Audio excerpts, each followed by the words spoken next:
All right, hello, ladies and gentlemen. Welcome into the C-Star League. It is week number 2. It's Hunted and Vitali with you yet again. We've got even more Rocket League to do tonight. I cannot wait. We've got Shawnee State and Ohio State up first. Yeah, I mean, this is their Shawnee State's A team. We saw their B team last week, but this is one of many Ohio State teams that who knows what team this is, but I'm sure that I'm sure that this will be an exciting series no matter what. As you said, it's Shawnee State A versus Ohio State, one of many. We don't know which one it is, of course, but we have both teams here ready to go in the lobby. And you said it. We watched a Shawnee State team last week, not the same lineup as this week, but that Shawnee State team did play quite well. I wouldn't be surprised if we see another performance from Shawnee State here. Yeah, I wouldn't be surprised either. I mean, obviously, two teams are going to be a good series. Shawnee State, they played pretty well last year. They're coming back again, and Ohio State, you can never count them out. I mean, it's Ohio State. Every team that they have is pretty quality. So I'm excited to see what goes on here in the series. And it is worth mentioning that coming into this matchup, both teams sitting at 0-1 to start the season. Not the most ideal start, but there's so much left to play in the coming weeks. Certainly can't get panicky, right? You know, you're down 0-1 coming in, but it's a good chance to try to turn things around here against again a struggling opponent. Yeah, for sure. And I mean, I think it was a bit of a different quality of loss. I mean, the Shawnee State A team lost to the Miami, Ohio team, which was a CRL team, which obviously that's going to be a tough game no matter what. And then the Ohio State team, I don't know. I feel like the Miami game was a little bit tougher, but I mean, who knows in this series? Obviously, one team's got to bounce back. One team's going to go 1-1 this week. So we'll see which team that is. Well, I believe the teams are here and ready. So we're going to go ahead and get that matchup underway. Vitaly, if you want to let them know we are ready to go, that would be just wonderful. It is going to be a best of 5 as always here at the C-Star League. Teams are in the server. We are underway. Let's take a quick look. Looks like Shawnee State's going to be in blue, Ohio State in orange. Vitaly, quickly as we get started, what do you think is going to happen in this series? I think it's going to be a 3-1 for Shawnee State. I've got my money on them. They played really well last season, and I think they'll come out and play really well in this one. Well, we will just have to find out. It is early moments here in game number 1. Scratch has to play that across the way, and let's go ahead and introduce the teams really quickly. Shawnee State in blue, Scratch, Spooky Monster, and Spoopy Fishy. That's going to be a lot of fun to say. That is throughout the course of the night.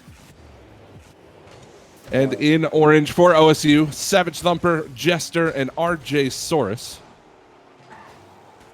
We still have no score early on here in game number 1. Jester's going to play this out of the corner. Scratch now, trying to keep things going. Monster looking for a touch. He's going to collect. Can't get by Jester. Solid play. And we've moved back down the pitch where the orange team looked to set up an attack. This is actually just going to roll straight in. Shawnee State get the first goal of the game. He just beats 2 in the midfield. And then, there was a demo. There was a demo on the last man, and there was an open net. All he had to do was just turn around and fire it in.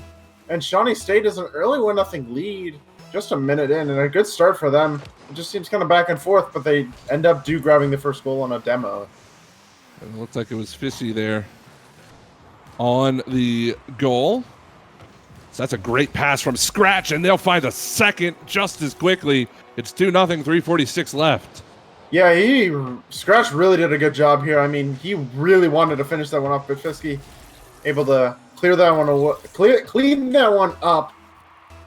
The last man, I mean, there was Scratch. Monster did go up as well. It was kind of a triple commit from all of Shawnee State. So if they didn't score, probably would have been a goal the other way. But they do end up scoring, and it turns into a 2-0 game. But here's Monster making it 3-0, and Shawnee State, and they're running away with the game number 1.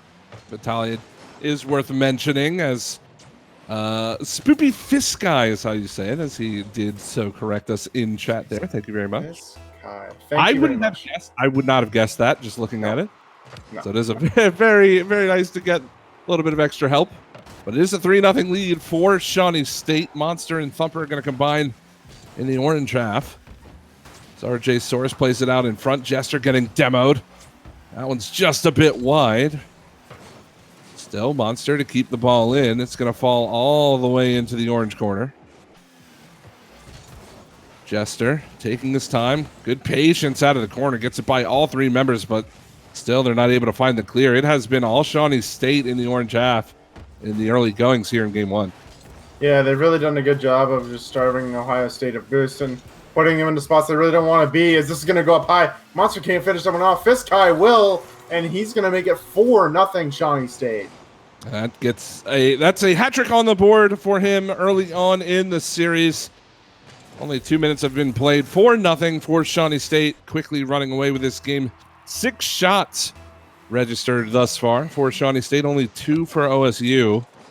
They have to play from behind. They want to try to catch up here. Again, this is a best of 5. This could be the first opportunity. RJ Saurus looking to get the touchdown. Oh, it just goes off the crossbar. Thumper pushes it wide. And OSU, that was their best opportunity of the game. It really was. It was a bit unfortunate. Argisaurus trying to get that touch to go in the middle of the net, as it was open, but unfortunately just couldn't get around it. Scratch with a good pass in the middle to Monster. It's going to go out the post, and it's all Shawnee State right now. Even with that one opportunity from Ohio State, it's all Shawnee State right now. They've only got a little over 2 minutes left here in game one to try to put 4 on the board and send us into overtime. OSU not able to get out of their half, but a pinch all the way down the pitch will do it. That's the first on the board for Ohio State. They bring it back to within 3. That is a we take those kind of goal there.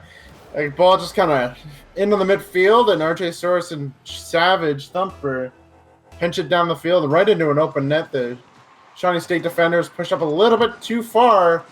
It's 4-1, and I mean, Shawnee State's got to be careful here, as they don't want to give up another one and make it 4-2. Monster pinches that hard off the wall. Scratch up now. As Fiskeye in support, not going to be able to quite find the bumper. Now it's Jester into the corner. Monster, good deflection. Argisaurus off the ceiling. Here comes Thumper. Good save. Keeps it a 4-1 game with 90 seconds left to go. But OSU, they're showing signs of life. But when you take a look at the scoreboard, Vitali, 5 shots for Savage Thumper, nothing for either of his 2 teammates. Would love to see a full team effort coming out from Ohio State. Yeah, definitely. I mean, I think the biggest thing that we've had in the last few years is Ohio State being all well-rounded and all being able to carry one game to the next. But right now it seems like Savage Thunder is the Thumper, not Thunder. My apologies. Is really the one to carry the offense right now, and as that scratch, he's gonna go for a double tap. He's gonna hit it. What a shot from him to make it 5-1. A beautiful, beautiful goal this time. Scratch getting involved. That's his first of the game, and it has firmly been in the possession of Shawnee State since we were about a minute old. In game number 1 here, it's going to have to be a comeback for Ohio State in game 2. They're going to have to change up a couple of things, I think, certainly, and that's going to I think most of it has to come down to getting a little bit more confident in the midfield. Really trying to force plays, get out of your own zone. Got to be aware of where you and the enemy are on the pitch, as that demo opened up space again for Shawnee. Just looks like they're playing just a tad slow all the way around, and I think that can affect your confidence a bit. Yeah, I can agree with that. But another thing is just, what a pass shot. A good shot there from Monster to make it 6-1. But it seems like Ohio State's just kind of giving away the ball for free. I mean, it was a play that I specifically remember Argisaurus just respawned, and then kind of threw it away right to the Shawnee State defender, and it turned into a quick counterattack. So I feel like if you try to control the ball more and force Shawnee State into places they really don't want to be, or in the midfield, or even in the defensive half, you'll have a lot more success rather than just giving away the ball and double committing like that, of course. Well, time winding down. That is going to do it here in game number 1. Shawnee State taking the victory. 6-1 final score. That puts them up 1-0 in the series. Of course, this is a best of 5. So still plenty of time for Ohio State to make some changes, try to break through that staunch defense for Shawnee State in that game. Again, we talked about how controlled it felt from the blue team. They weren't letting the OSU boys get out of their zone much at all. And again, we talked about giving away possession, just a bit slow. It just doesn't feel like there's the confidence there from Ohio State. What can they do to make that change going into game 2?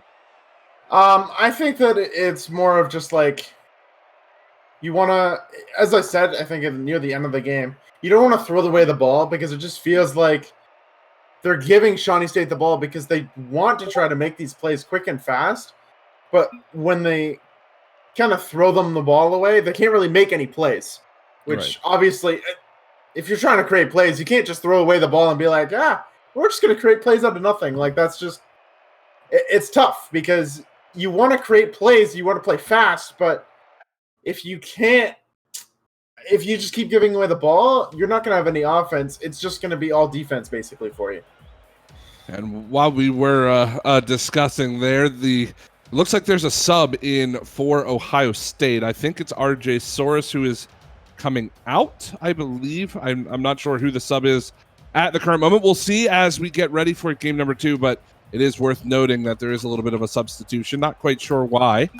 But yeah, we are just about ready for game number 2. Again, it was a 6-1 victory in game 1 for Shawnee State. Let's see how OSU battles back. Yeah, definitely. There was something I wanted to point out though. Jester's car design is very unique. It's all like fall. It's all leaves, and the wheels are the ones from the Halloween event. I think it's a pretty cool car design. I don't know. I wanted to point that out. I think it's pretty cool. I think he's got the pumpkin as well. I didn't quite get a good look at his car. But yeah, you're right. It is very festive. That's a great shot right on goal. Looks like, did both teams make a sub? I believe they did. I think they did. Yeah, it looks like Monsters out for Ridiculous. Wow. I'm going to go ahead and call him Rick.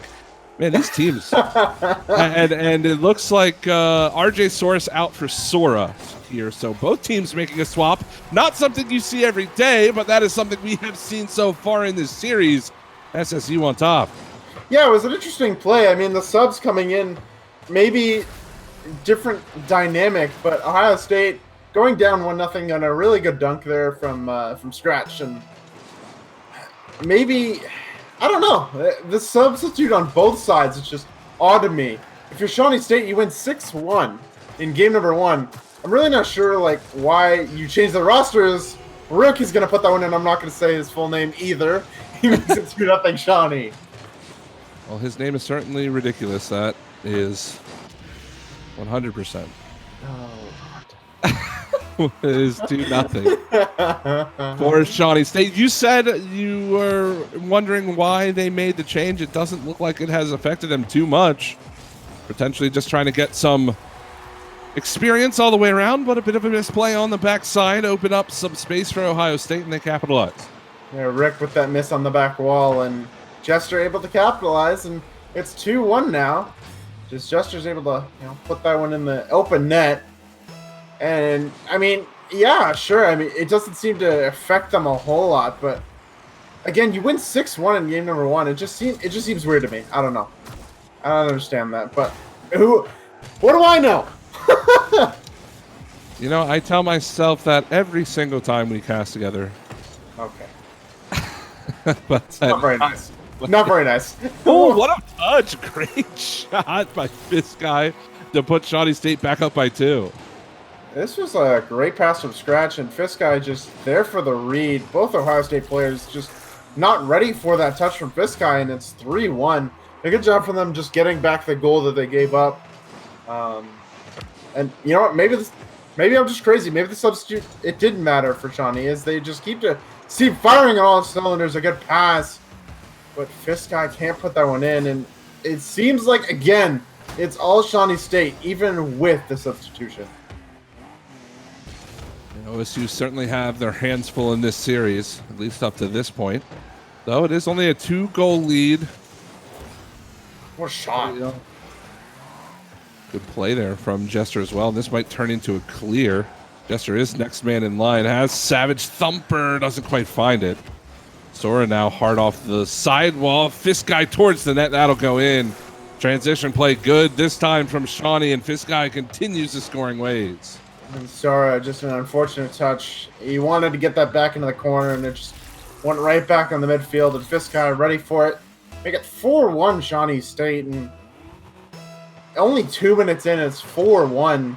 This has been a series that Ohio State has wanted to forget so far. Still, there is time to turn things around. Still time to turn things around in this game, even. It's only a 3-goal lead, though it might turn into 4 if Scratch can get this on goal. Good save by Jester. Halftime approaching now. This comes off the wall. Sora into the corner.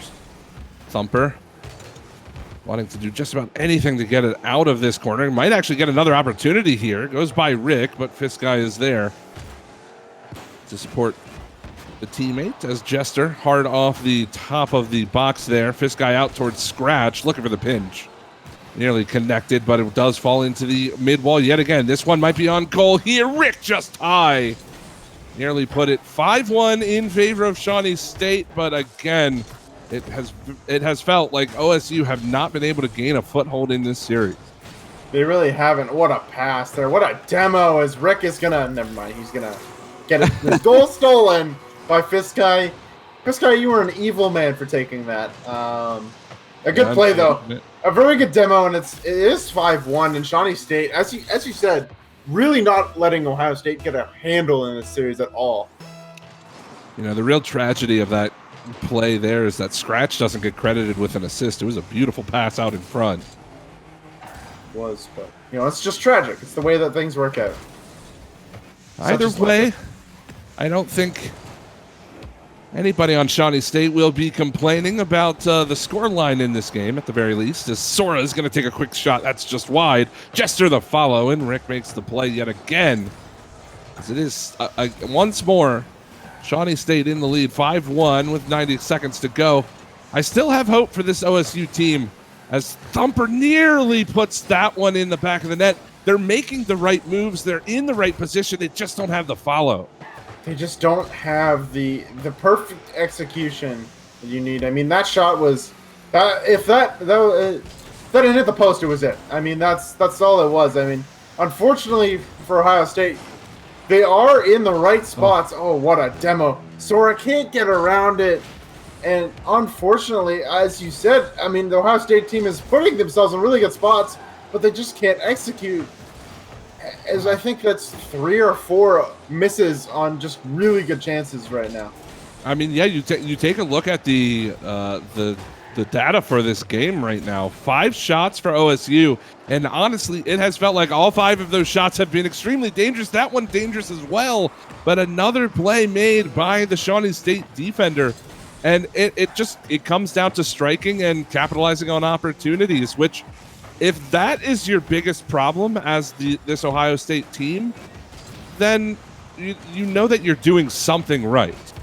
You just need to make sure that everybody is short up on the offensive side of the ball, and all of a sudden, instead of a 5-1 game, it's 5-4, 5-5 going into overtime.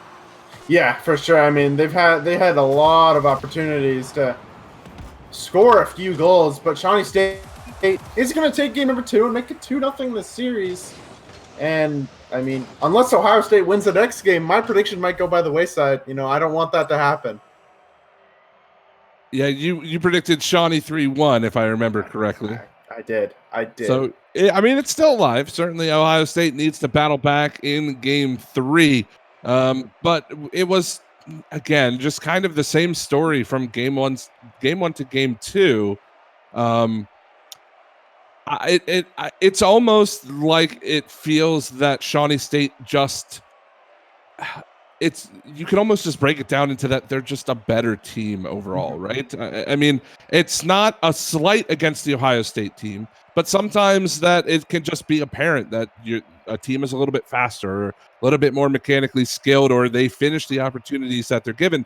That's not to say that Ohio State can't come back with some solid foundational Rocket League, but they've got to bring it back to the basics if they want a chance in Game 3.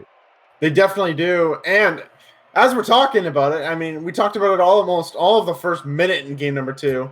Oh, and of course, that's the server goes down for maintenance. Dang it, servers. We were going to have subs in. So Monster was going to come back in for Shawnee State, and RJ Soros was going to come back in for Sora. So it's going to be just kind of a rematch of game number 1. And it felt like the game number 2 from Ohio State felt better than game number 1. So I don't know. This whole series just confuses me, honestly.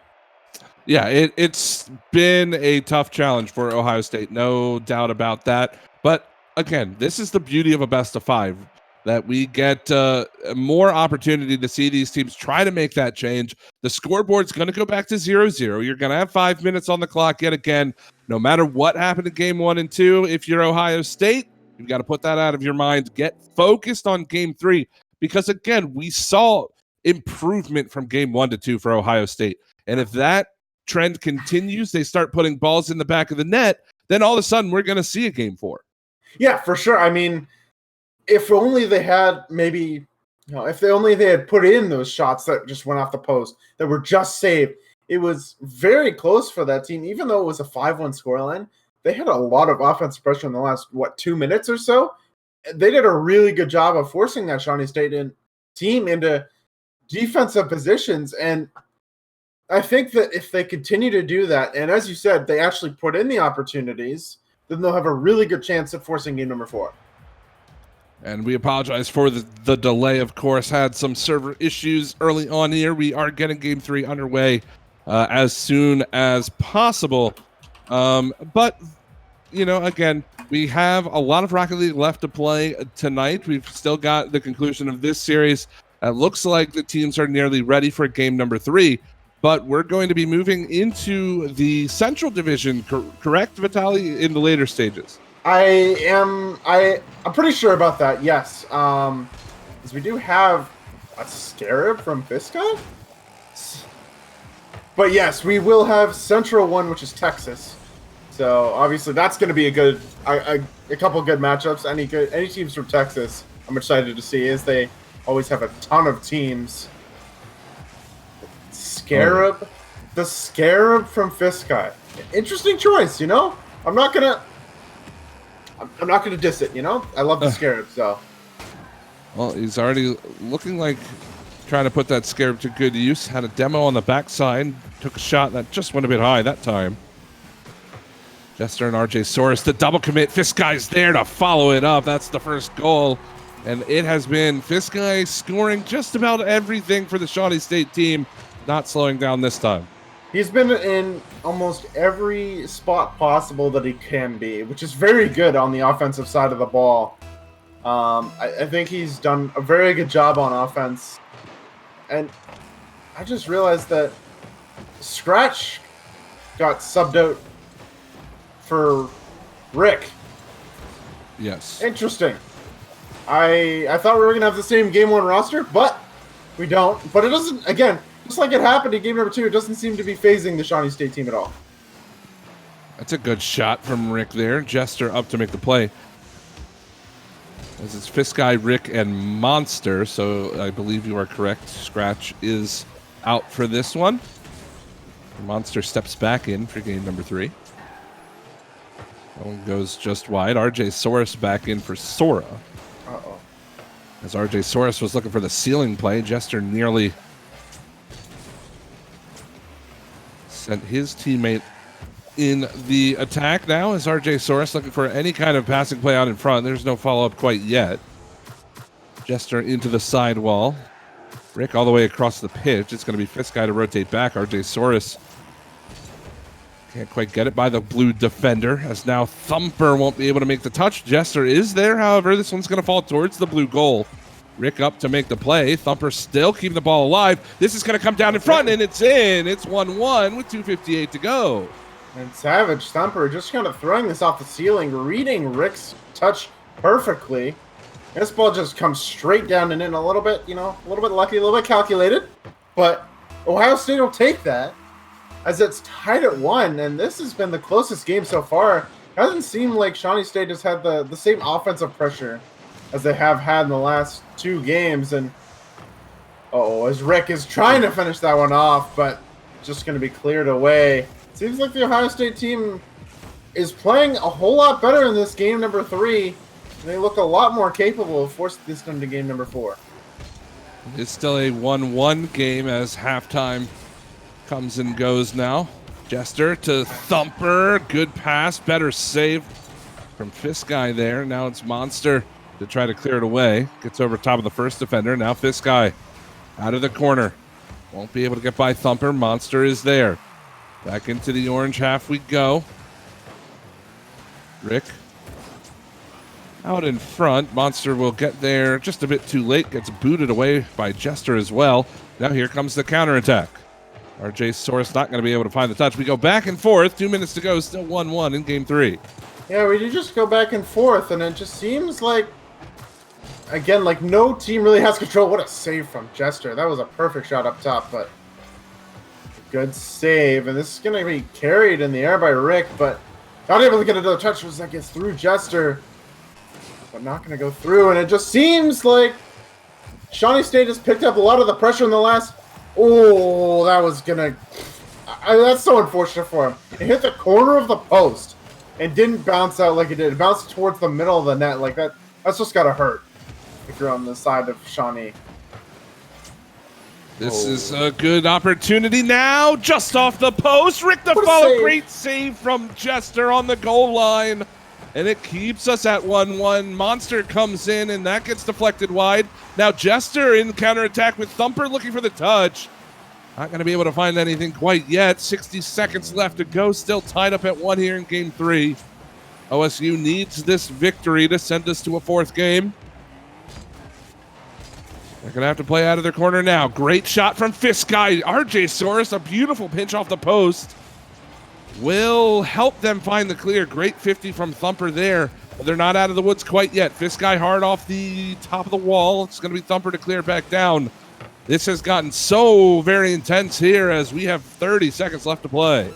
We do have 30 seconds left to play, and the goal line defense from Ohio State has been absolutely ridiculous in this last minute and a half as Monster's going to try to go for a double. Can't hit it. And Shawnee State, even with all the offensive pressure they have, they just can't find a goal. And in the last 10 seconds, we might be looking at overtime in game number 3. A very good potential for overtime, but we still have to see the ball touch the pitch. It's kept alive just for the moment, but that is going to do it. We're into overtime here in game number 3. Tied up at 1. Ohio State staving off Shawnee for as long as possible. They're going to have to play defense here again. Great touch off the back wall from Savage Thumper. This guy looking for Rick. This is going to be turned around by Jester. He's got the corner, and he's got nobody in front of him. This guy looking to find the challenge, but no touch from Jester. Thumper off the back wall. RJ's up. Good save from Rick to make the play. We are still going in overtime, 1-1. And that was a perfect opportunity for Ohio State. They really had. I mean, RJ Soros, all she had to do was just put that in the back of the net, and unfortunately unable to do so. As Rick is just kind of playing with that ball in the corner. And Ohio State with the first opportunity in overtime, but can Shawnee State come back and turn all that offensive pressure they have in regulation time into a goal here in overtime? Not final minute, but I mean, at least a minute into overtime now. As Fist Guy hard off the back wall, Rick's up for it, doesn't get there. Now it's Monster's turn to try to make something happen. Demo onto Thumper.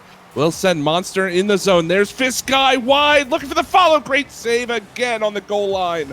We still continue to play in overtime. Oh, the team bump.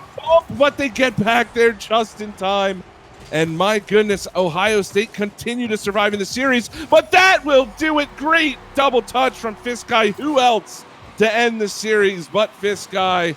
And that is going to do it in 3 games for Shawnee State.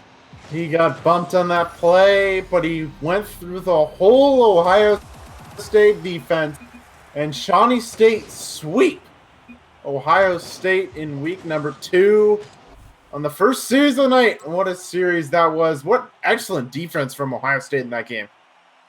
It really felt like they were just surviving wave after wave of blue attackers. And they could only last for so long. They had a very valiant effort there in game 3, but unfortunately do drop the series in 3 straight as well. But on the other side of the pitch, Shawnee State, they've got to feel pretty good coming out of this series. They get that win back. They had a tough loss against Miami, Ohio, but they come back with a sweep of their own, and now they're looking forward to week 3.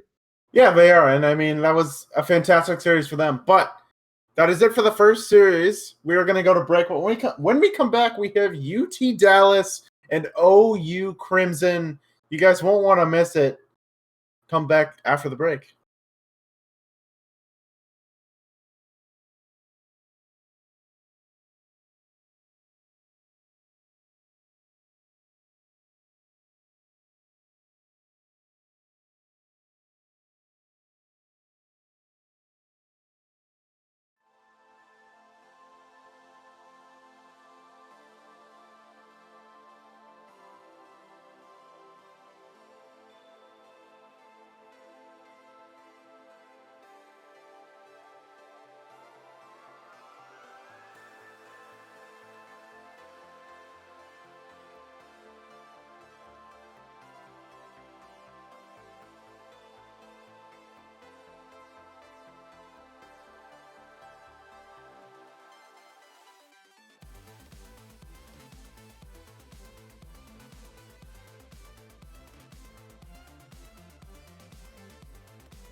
that time.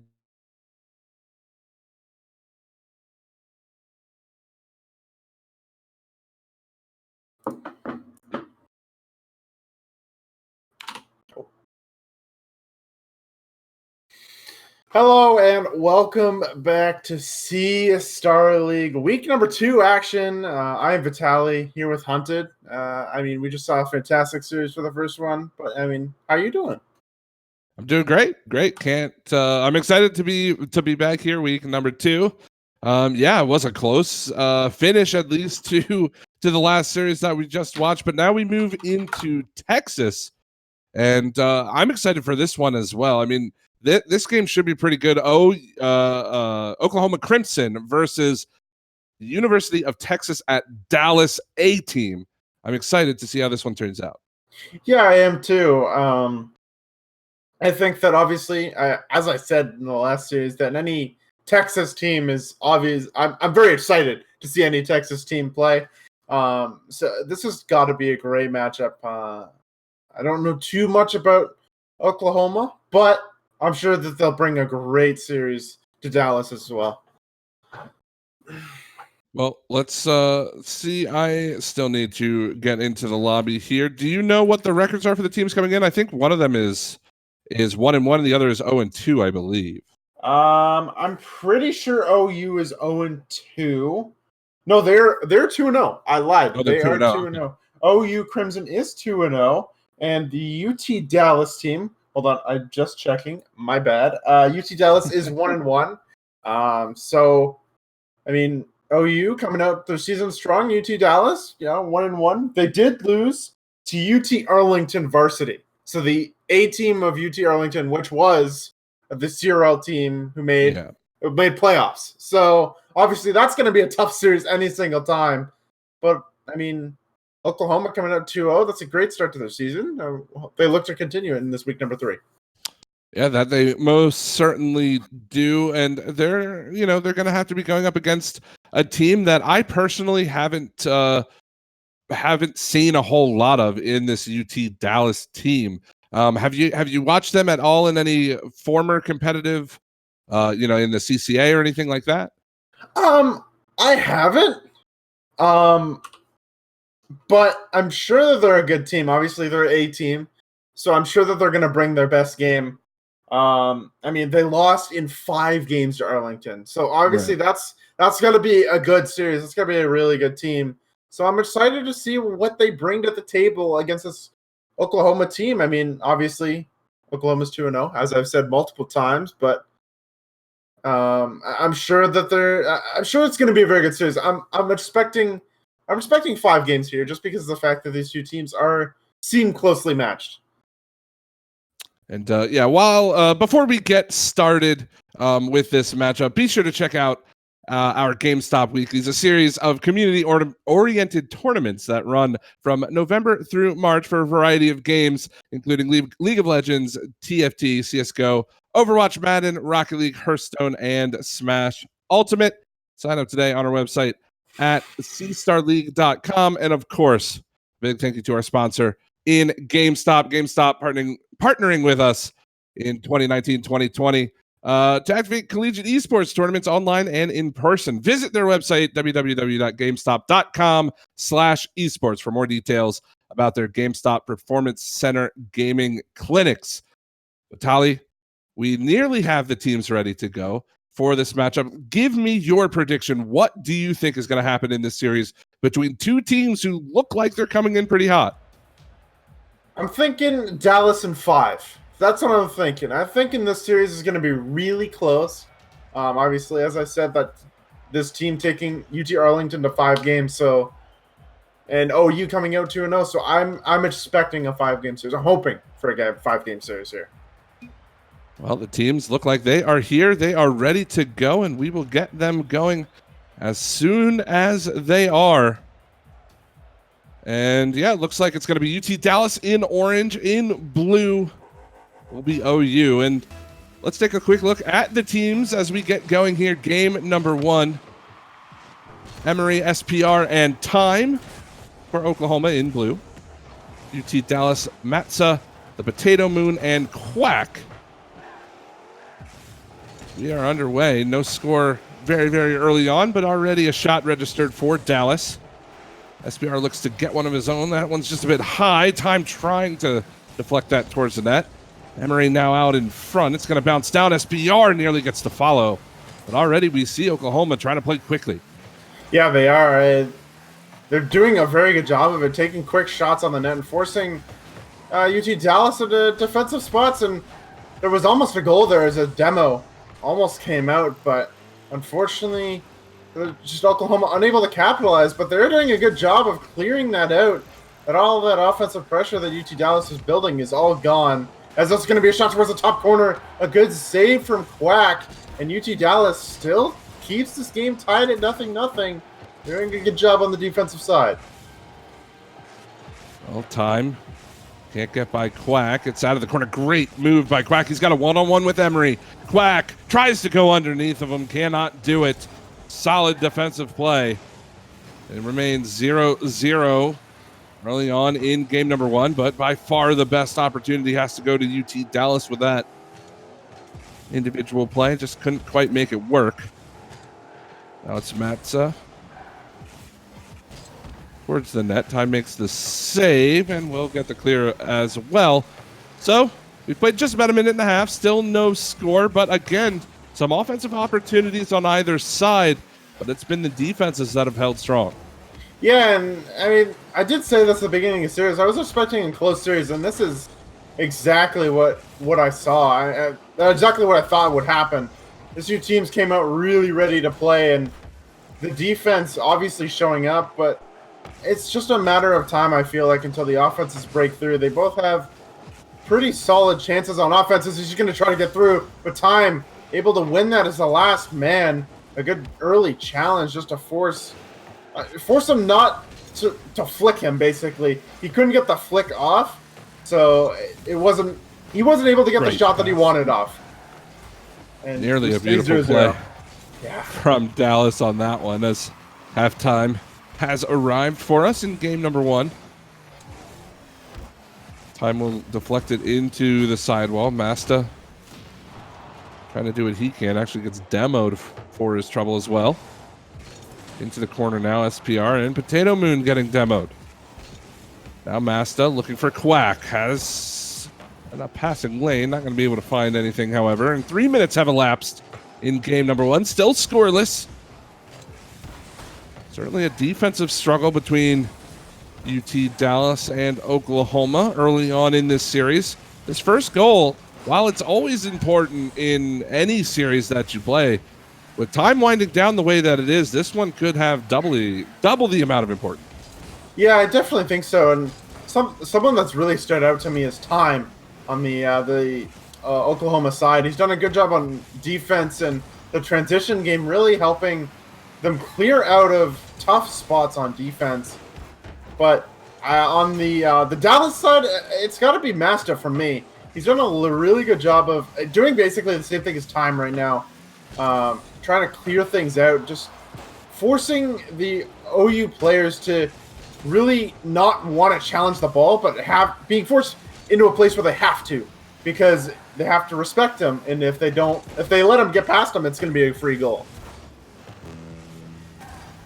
60 seconds left to go. There's Time, the player that you just mentioned, getting involved in the play.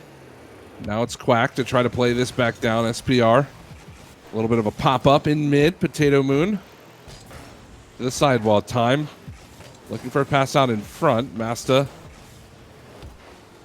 Now Potato Moon. We go back to the blue half. Still no score. Only 35 seconds left.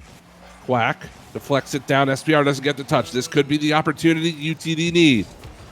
Potato Moon not quite able to find anything out in front. That is going to be a missed opportunity, I believe, from the Dallas squad. Now they've got to play defense as SPR's looking for Time down out in front. Good play by Potato Moon to keep the ball in mid. As now it's Quack over top of SPR. Gets around Emery, but the ball's just off. Masta's there, hits the post. Quack the follow post. It's on the goal line. It finally goes in. And it's a 1-0 game for UT Dallas with 2 seconds left. If you're UT Dallas, you're breathing a sigh of relief that ball wasn't at 0 seconds. Is if that, what a play though! A really great play from Master and Quack. 1-2-1, and it ends up in the back of the the Oklahoma net. But the UT Dallas take game number 1 with a 2-second goal. What a game! What a game one! And a very interesting goal, to say the least, as well. A couple of posts. It sits on the goal line for nearly a full second. But eventually, it is Masta to put it in the back of the net. And that is a 1-0 victory in game one for UT Dallas. But Oklahoma, they battled hard that entire game. It looked like they had their times where they were playing quickly, playing well, had times where they got a little bit on the back foot, specifically towards the end of that game. But I like this matchup. This matchup is very good. I think I'm starting to like your 5-game prediction more and more. Yeah, I mean, these two teams are really evenly matched. I mean, all it took was one ball rolling on the goal line to go in, and that was the only goal that separated them. But other than that, I mean, Oklahoma had really good offensive chances on the other side. It feels like it's just going to go back and forth, as that one goal isn't going to phase Oklahoma too much, as they're starting out really strong. As a good save from Quack. They almost got that early 1-0 lead, but Oklahoma's still searching for that first goal of the series. That they most certainly are. So we are nearly 30 seconds into game number 2. Into the Oklahoma half we go. Emery, however, will make the play out of the zone. Time looking for something out in front. Masta to find the clear. Great play out in front. Will send Oklahoma packing, trying to ramp up on the offensive side yet again. However, it is Masta right to Quack. Time gets by 2. Can't get by Potato Moon. And again, Quack to try to push this one aside. Emery looking for SPR out in front. Not going to be able to find it. All the way back in the blue zone we go. Just a minute gone by. Still nothing here, Vitaly. I'm not quite surprised after what we saw in game 1. I am not surprised. I wouldn't be surprised to see another last few seconds goal from these teams. So it's time. Really trying to end that here. I got to pass off the backboard, but it seems like Oklahoma's kind of not fazed by that game 1 loss. They're really starting out on that offensive side of the ball. And time, again, someone that I looked at in game number 1 has really been that catalyst on offense to set up plays, and I feel like it's only a matter of time until Oklahoma break through. Well, they have not been able to score a goal yet in this series. The 1-0 loss last game brings us to a game 2 with Oklahoma down 0-1 in the series. With 3:10 to go, still plenty of time for either team to put one on the board. This is going to roll out in front. This should be the goal. That it is. SBR gets credit for it, but it's a bouncer out in front. Gives Oklahoma the 1-0 lead.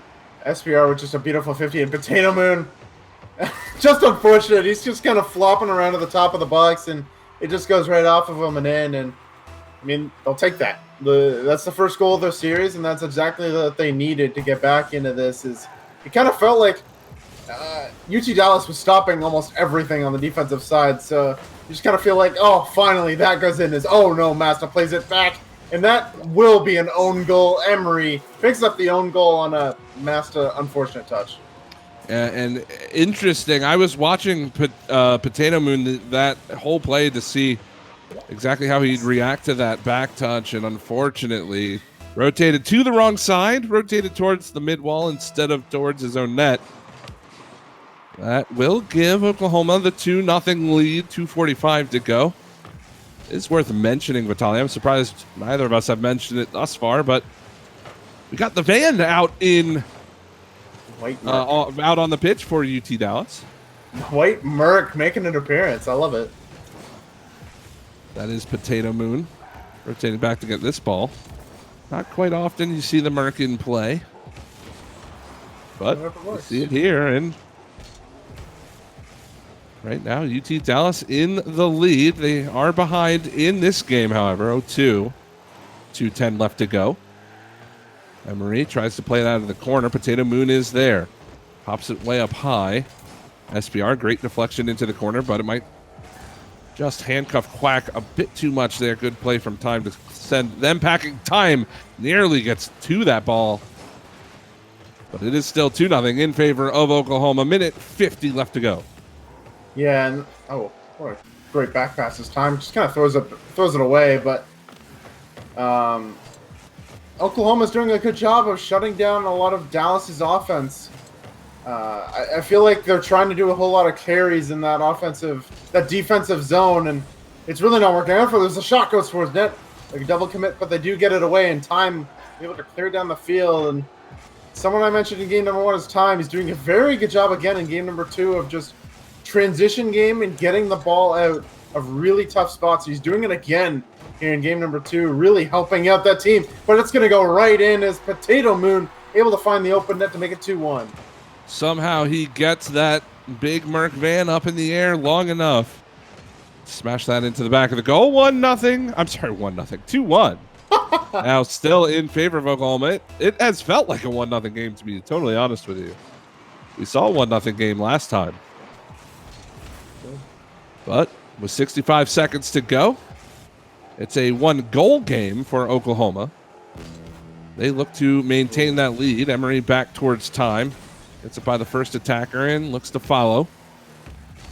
Trying to come out of the corner. Can't quite get around Masta. SPR will get it by Potato Moon. Now Quack up in the air to make the play. 44 seconds left to go. Oklahoma still threatening. Good save from Masta. SPR out of the corner. Has Emery in support. This one's just off the back wall. SPR sends it off the back wall yet again. Gets another touch on it. Will be pinched away. Time towards the front of the goal. Great kill here for Oklahoma. They just need to waste another 23 seconds, but this could be the opportunity for Potato Moon. Final 20. Has a shot towards the net. That one's just a bit wide. Masta to follow. This comes out in front. Quack shoots. Great save from Time to make the block out in front of the box. That's directed on goal. Masta's back just in time to make the play. Only 5 seconds left to go. Emery all the way across the pitch. Quack doesn't quite get there. The ball's still up in the air, but nobody will get there in time. So we are at a tied series, 1-1 going into game 3. Yeah, and again, another really good game from these teams, and it just seems like these teams are so evenly matched that it could really go either way. Unfortunate miss there for Quack at the end, but I mean, what are you going to do? There's a whole lot of pressure on you to keep that ball up, and unfortunately, she's unable to. But Dallas still tied at 1. I mean, the series is an 0-2, so it turns into a best of 3, which obviously is a lot easier than being down 0-2. So it's a good thing that they got that game number 1.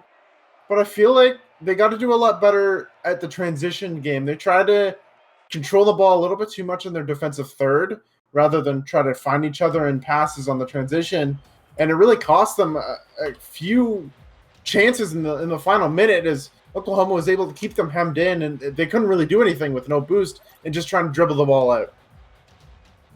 I certainly agree. It has been a very back and forth series between these teams, and it doesn't look like it's going to slow down at all. We've seen 2 1-goal games back to back. They have not been high-scoring games. In fact, the first game was decided by only that 1 goal that was scored. As now it's Quack to try to pop this up from Masta. Emery will make the play. And like I said, I think your prediction is spot on. We're tied up at 1 going into game 3. Would not be surprised if this goes all the way to a 5th and deciding game. But, man, if you asked me to pick who's going to win it, I don't know if I could at this point. You couldn't ask me either. This is too... I wanted game 5, but I have zero idea of who's going to win. Because as we've talked about, this series is so back and forth that really anyone could take that. This is the exact type of Rocket League we love to see here at the C-Star League. And we thank you all so very much for joining us this evening. Settle in, because I have a feeling we will see another 3 games of Rocket League here. But 1-1, game number 3. Great shot from Time. That is the first goal of game 3. It goes to Oklahoma. A good job there. Quack just kind of popping it up in his own half, and Time able to put a shot towards it. And Potato Moon didn't have any boost, I don't think, in the tank, and Time just able to put it over him. And with that, they take a 1-0 lead, and that's exactly what you want to see. But this ball might just roll right in. Oh, it's going to roll off the post. Quack unable to put that one in. We stay at 1-0. That's a tough no. ball, and that's going to go in for time. Potato Moon unable to get a touch. Yeah, it looks like Potato Moon trying to half flip here and just gets caught on his wheels. A little unfortunate there. Either way, time gets his second of the game. This is the first, no, not the first 2-goal lead we've seen, but only Oklahoma has held a lead this large in the series. They continue to do so now. Minute 30 gone, game number 3. Masta looking for a touch towards the net. SPR turns that one away and comes off the ceiling. Emery. Potato Moon meet. Hard off the back wall. Time. Good touch, but Quack is still there. Looking for Masta out in front, just out of reach. I like the ideas from UT Dallas, but the pass is just a bit too far ahead. Yeah, just a bit unfortunate, but they are thinking of it. I really like the fact that they are thinking of team plays. Masta just a little bit far back, but a good carry from him as this might roll past everyone, but Emery able to clear that one away. And it seems like Oklahoma is kind of hemmed in their own half right now. They're doing a good job of just finding each other. Good shot towards net, but time able to clear that one away. Another pop up, but oh, they do keep that one in. A good challenge win. Masta can't get that one in, but UT Dallas doing a fantastic job of just keeping all the offensive pressure on. This one cleared away. Masta turns it back into the blue zone. Emery plays it out in front. Great demo by SPR. Opens up a lot of space. But it is Quack to clear it back down for UT Dallas. Into the blue zone we go yet again. Potato Moon and SPR meet in the sidewall. It's now time. Emery out of the corner. Masta will find the clear. Oklahoma has done a great job of really wasting a lot of time when they need to. Buying space for their team. Putting the ball in difficult to play places for UT Dallas, but they get caught a little bit too aggressive there. I don't think they were quite expecting the hard hit out of the corner, and it goes in. Yeah, Masters just kind of clears this one from his own corner, and Emery a little bit too far up, and it's 2-1 now. As that midfield, they're just trying to push up a little bit too far, keep that offensive pressure on, and they get caught. And UT Dallas right back in this game after really obviously having all that offensive pressure, but not really doing anything, and that's how they get their first goal. That's got to feel rough a little bit for Oklahoma as you stop all that offensive pressure, but you give up that goal. It's got to not feel too great.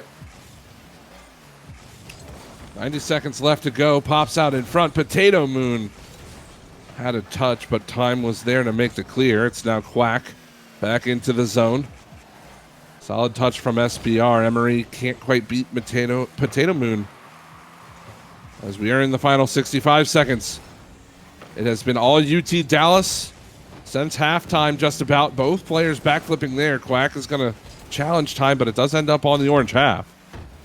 Masta out to Potato Moon for the clear. SPR has other ideas. 50 seconds left to go. Bounces out towards the orange goal. There's Quack to play it back down. 45 left. Quack to Masta. Quick shot. Great save. Emery gets there just in time yet again. And now time has a chance. Over to Emery. Just high. The follow from SPR will push it into the corner. But if you're Oklahoma, even though you don't score there, you're still wasting a good amount of time. You've got to play defense now, however. But only 25 seconds left to go here, Vitaly.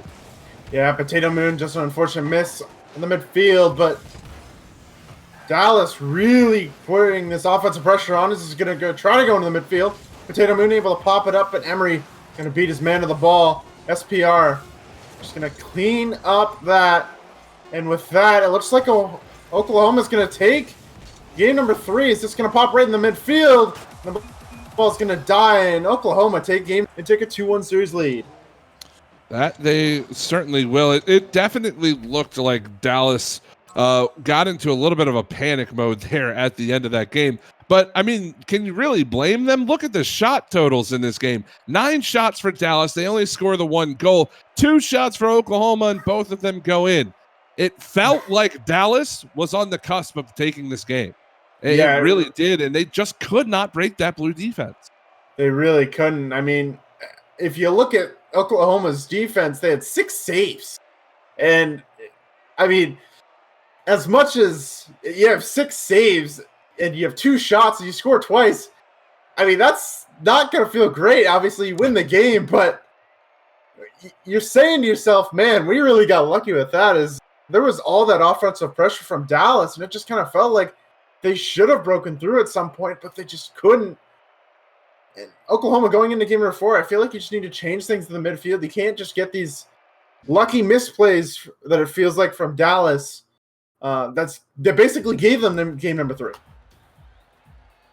Yeah, no, I definitely agree that it feels like Oklahoma needs to change something in mid specifically. It felt like they didn't have the boost game necessarily, but can you really?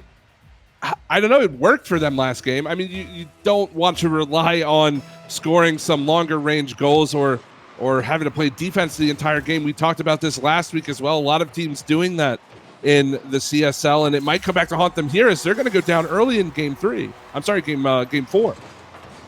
Yeah, honestly, I mean, it's just missed touches from Oklahoma, and 7 seconds in, Mast able to put that one in, and UT Dallas finally get their first lead since, what is that, game number 1? Yes. I think that's game number 1, yeah, I think. And it comes very early, so there's a lot of time for Oklahoma, of course, but a really good play. There's a pass, but still Dallas coming out really strong in game number 4, trying to force game number 5. Well, here's Emery trying to touch that towards the net. Not going to quite happen. SPR out of the corner, and it is a 1-0 game for UT Dallas. They have to win this one to send us to a 5th and final game here in this best of 5. I don't think Oklahoma want to see a game 5, Vitaly, not with how close these games have been. No, I really don't think so either. I mean, Dallas has had all the offensive pressure in the last game and a half.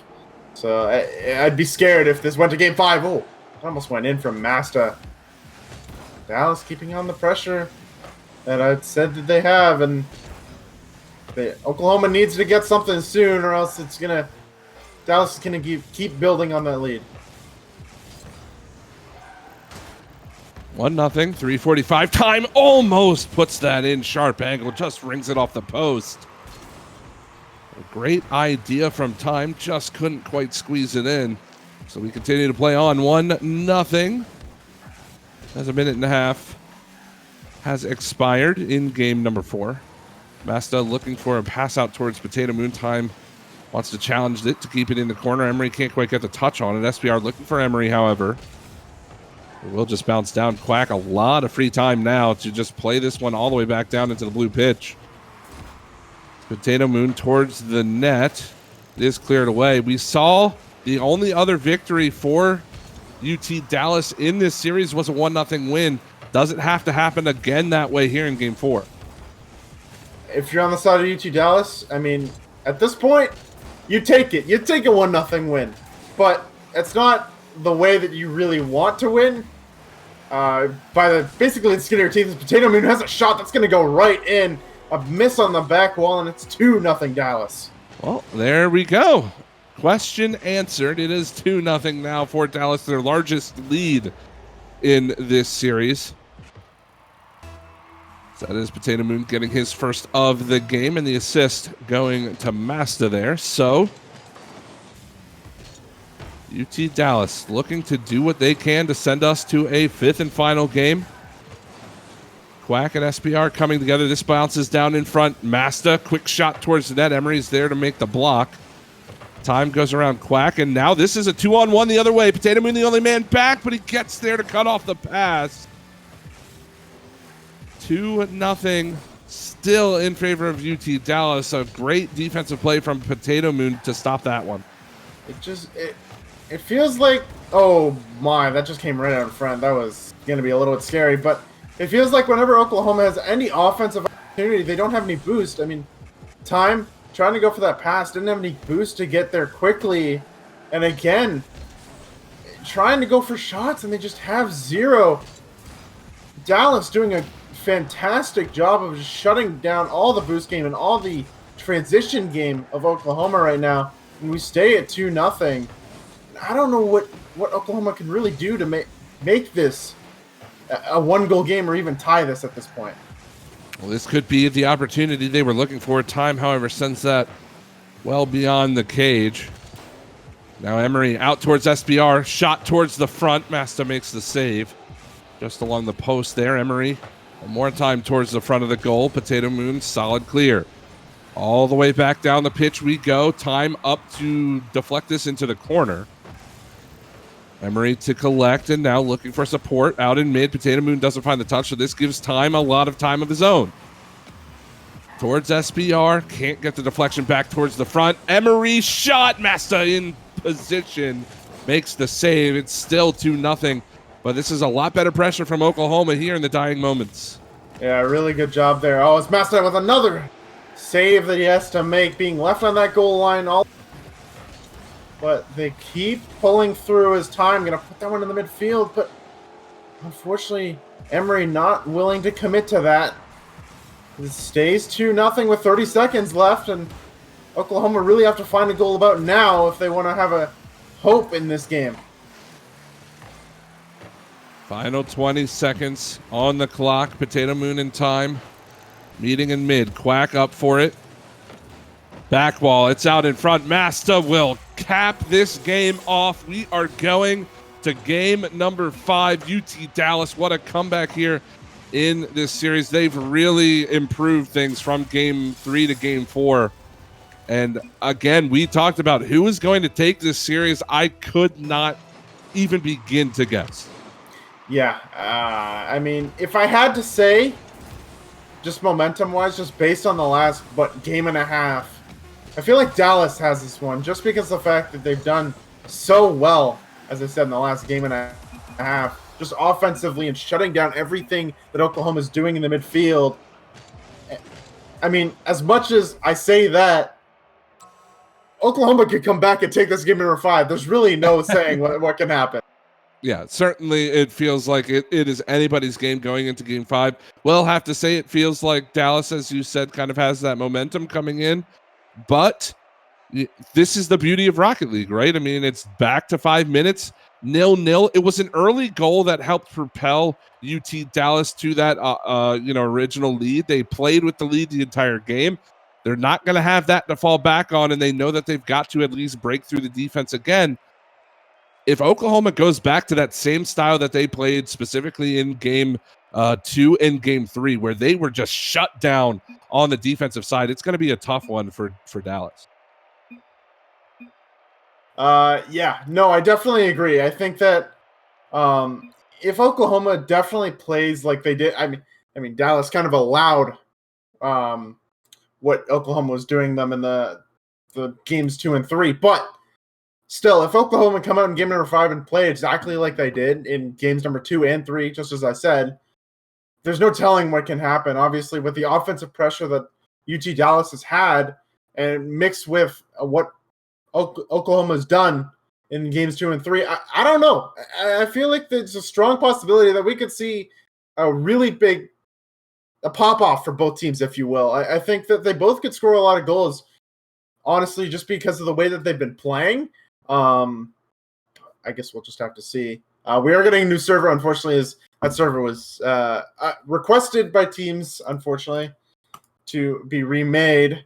But, I mean, I'm excited to get into game number 5. The suspense is killing me. What do you think? What do you think's going to happen? You've asked me what's going to happen. What do you think's going to happen in this game number 5?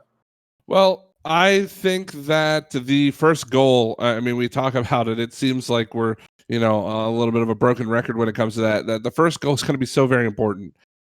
We talked about how Dallas had that first goal very early on in the last game. They rode that wave to victory in game 4. No matter who gets the first goal, however, I still feel like Oklahoma is in a better position to take this game over Dallas just based on those 4 games that we just watched. If they play that same style, that same rough, defensive, we're not letting you into our zone style that they played in 2 and 3, I'm going to have to give them the nod here in game 5.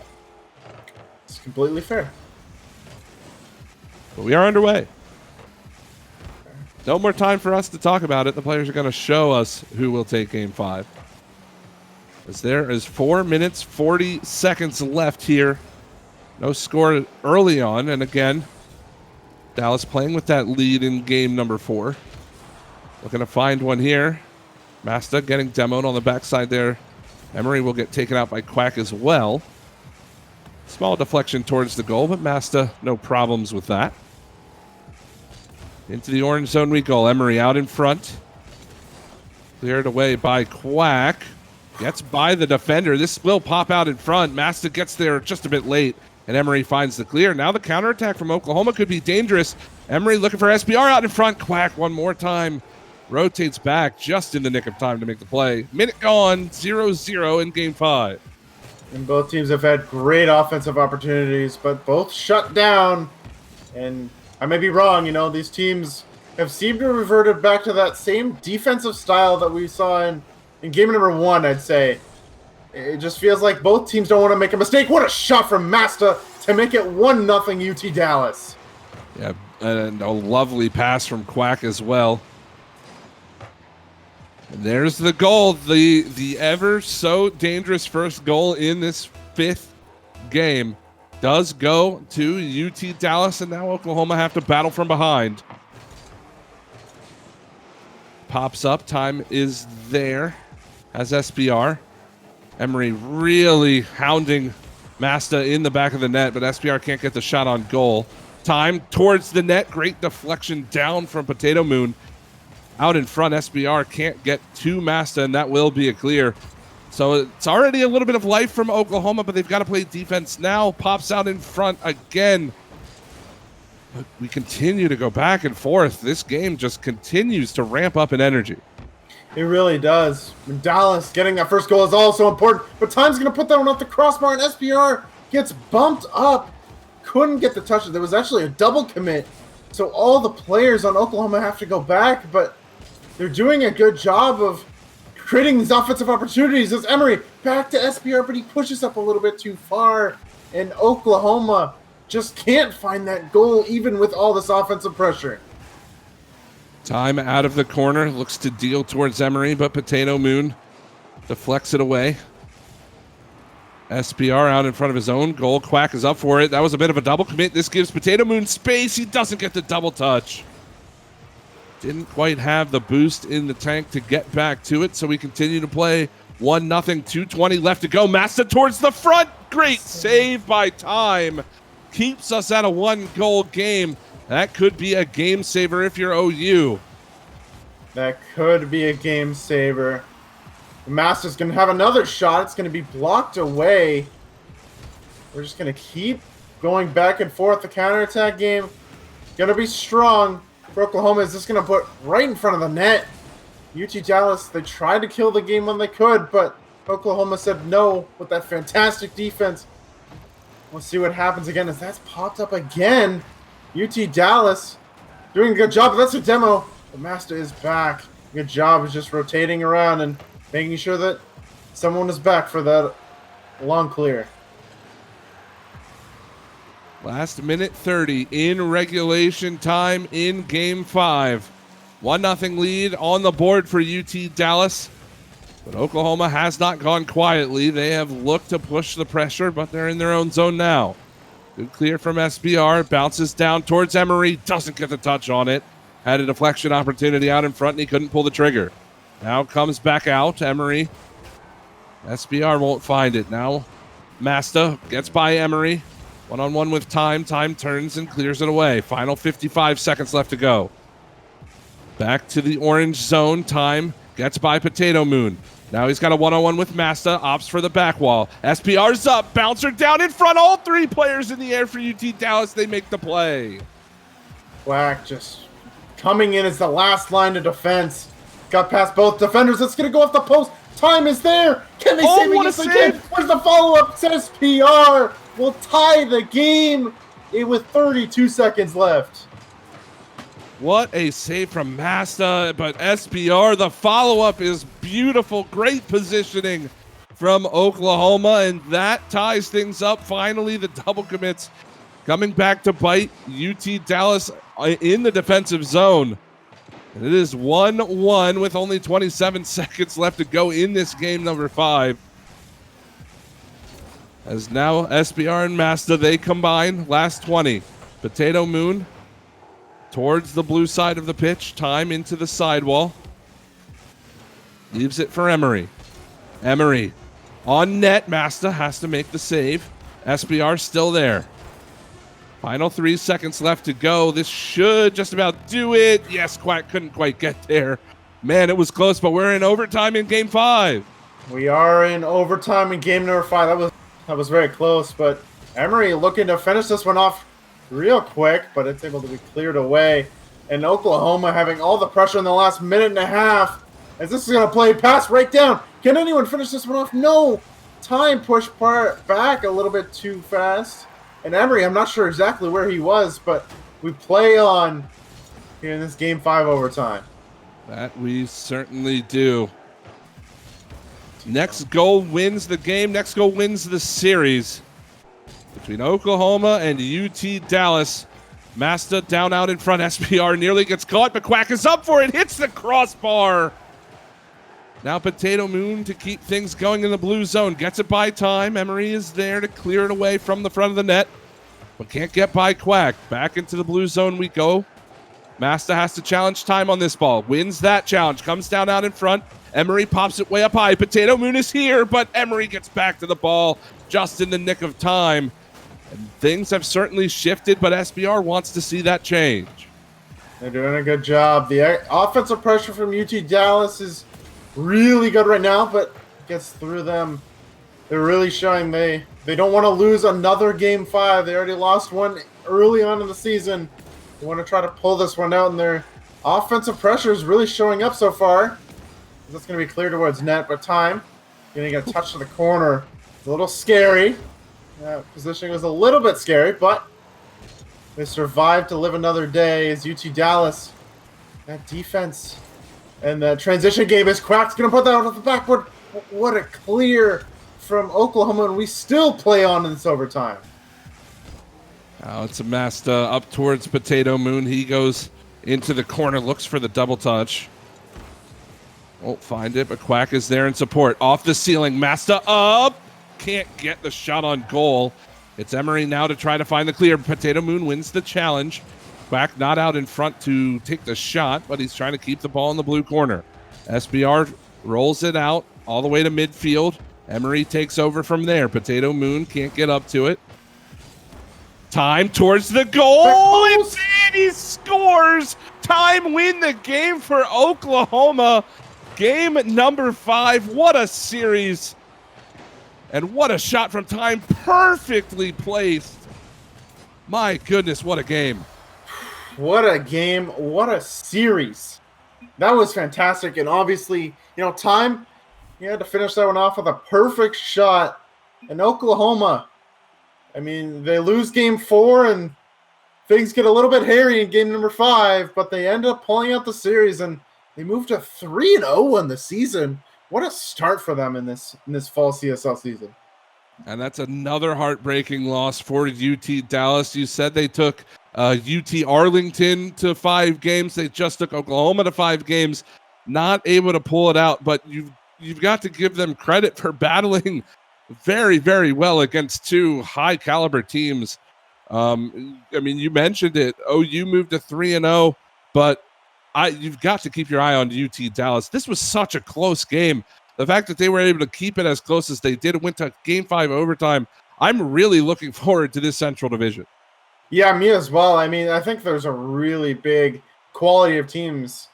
And I feel like I'm really sad that it's only single round robin. We can't see that series again because I feel like any other day, that's UT Dallas' series as well. So honestly, just a fantastic series between them. And I'm excited to see the rest of the Central Division. Well, that's going to do it for us for game number 2. We have one final series, but we're going to take a very short break. On the other side of that, we stay in Texas for yet another CSL match. You're not going to want to miss it.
All right, ladies and gentlemen, hello.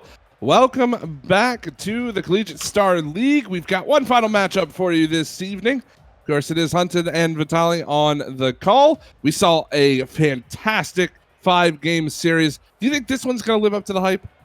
I don't think it's going to live up to the same hype that we had last series. I mean, Game 5 overtime. Can't go wrong with that. But we do see another UT Dallas team, their C team, up against UT Arlington Orange. And I am excited for this matchup. I think both teams are pretty evenly matched. Obviously, I don't think we'll see the same, as I said, same hype as we will in the last series, but I still think that this is going to be a very close series. I have to agree. I think, again, I mean, you said that this is the UT Dallas C team, right? And UT Arlington Orange, I believe, is their secondary team for UT Arlington. So I would imagine this is going to be a close one. UT Arlington Orange 2-0 coming into this one. So they look to continue that streak. But, you know, it's hard to kind of gauge these teams because it's hard to find a lot of prior matches that they've played, especially against one another when we come into this. So when you look at teams that are kind of fresh in your mind or a bit newer to the collegiate scene, what do you expect to happen early on in these games? A feeling out process. I think as much as this isn't professional level, but you kind of see that feeling out process in game number 1. That it kind of pushes you to understand your other team, who you're playing for the rest of the series, and I feel like we're going to see that in this series, just because of the fact that these are 2 fresher teams. So who knows what we'll see, but I feel like they're going to come out a little bit more defensively than normal, probably a little bit more passive, just because they are playing on stream as well. Those nerves can get to you. So we'll see how this game number 1 goes, but I'm excited for the series. We are underway. Game number 1. UTA in blue, UT Dallas in orange, and that's a quick goal for the orange team, 1-0. That is a very quick goal, a quick kickoff, and that one he just wins it and puts it right into the open net, and a quick start for UT Dallas. And I mean, I'm hoping that's not exactly okay. At least we didn't see another kickoff goal right off the bat. I was hoping that wouldn't be the whole series, but a good start for UT Dallas. It's 1-0. 1-0 indeed. They look to get a second goal here. Pat back plays this out in front. Going to bounce in the corner for the moment. Where VP reported trying to play this one by Al Liquid. We'll be into the orange corner for now. All the way across the pitch we go. Bounces down. Out in front, VP reported. Great play. And a beautiful save to keep us at 1-0. Yeah, really great save, but that's a good job on the offensive side from UT Arlington. Really good job of just... Oh, that was... Whew, if he kept going, if he had any more boost, he would have scored that, but a really good job on the offensive side just to force Dallas into places they don't want to be. What a great pass off the backboard, and OW Liquid. My apologies. Al Liquid. Yeah, come on. You know what? English is hard, okay? Owl even has a picture of an owl. You know what? I can't read. Okay? It's impossible for me to read. It's okay. I'm sorry. There's a reason why you cast the Collegiate Rocket League instead of playing in it. Hey! Hey! Either way. That's toxic, huh, dude? What the? Well, hey, you were the one who confessed you couldn't read. So I'm just saying. Anyway, it's 3-0 for UT Dallas. Great early start for them. So it's going to have to be UTA to battle back from behind. They've only got 1 shot on goal so far in this game. That's SD King, plays this off the back wall. Pat back, trying to touch it towards the corner. There's VP. Owl Liquid out in front. Carnivis almost gets that down in front. SD King does make the play. But here comes the counterattack. VP reported waiting. That ball bounces way out in front. No chance for UTA to make anything happen. We continue to play on. 3-0, just about 2 minutes gone by. Yeah, and it seems like, I mean, Dallas has had a really good start to this game, but I don't know. I feel like Arlington has a pretty solid team. They got off to a really slow start, but Minna able to put that one in. It's 3-1. Yeah, this is just a solid dribble play, and the flick is beautiful. Gets it by the defender. Absolutely no chance for the Dallas defense, and that will bring us to a 2-goal lead for Arlington.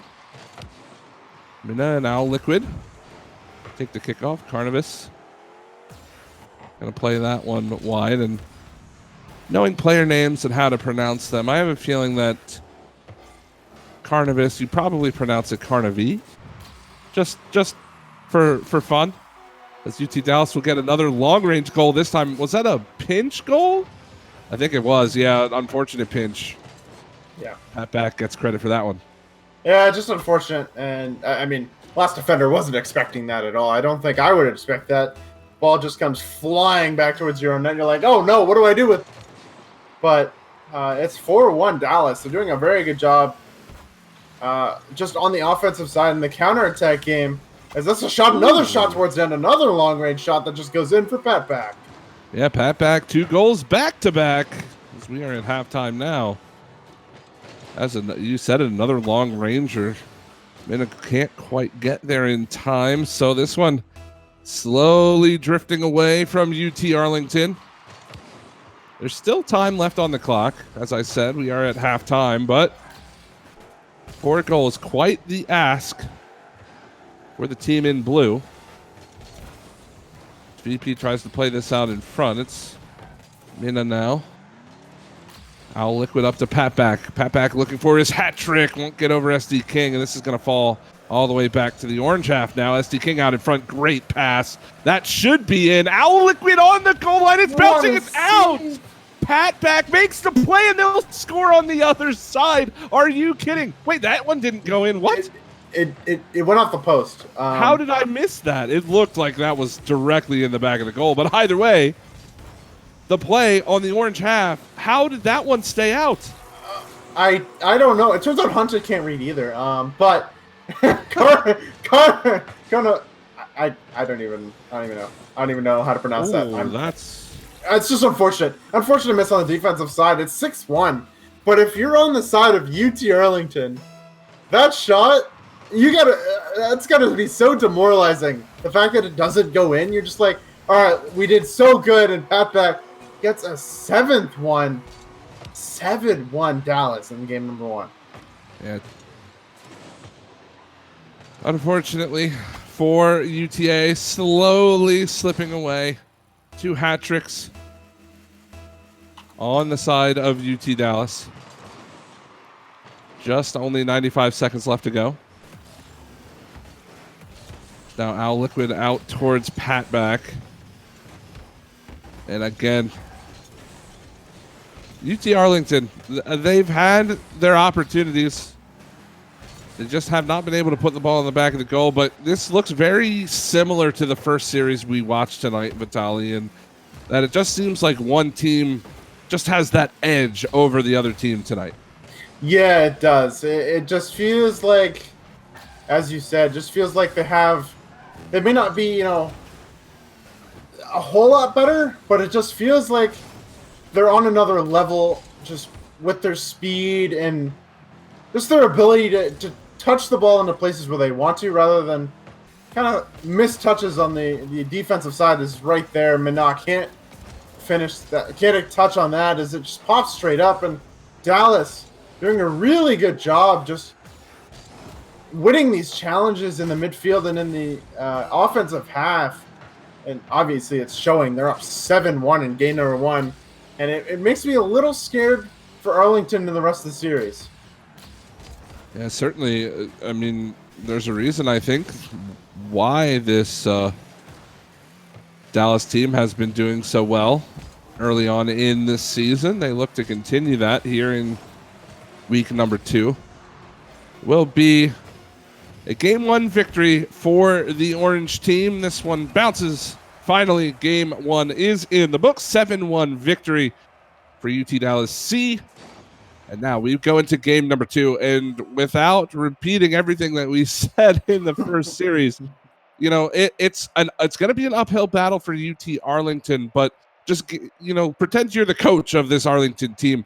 Give them 1 pointer that they need to take into game 2 to at least try to bring them back in the series.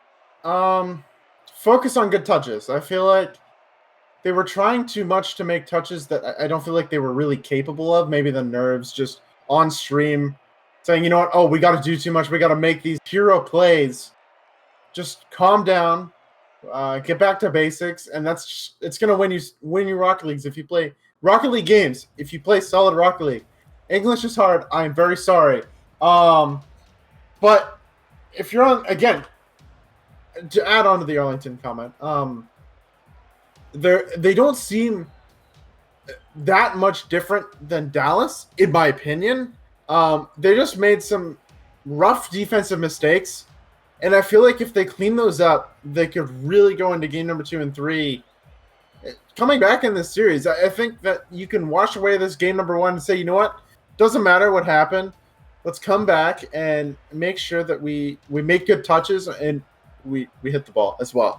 And I think that was the biggest thing in game number 1. Just when they did hit the ball, it wasn't great touches, but you just need to focus on hitting the ball more as well.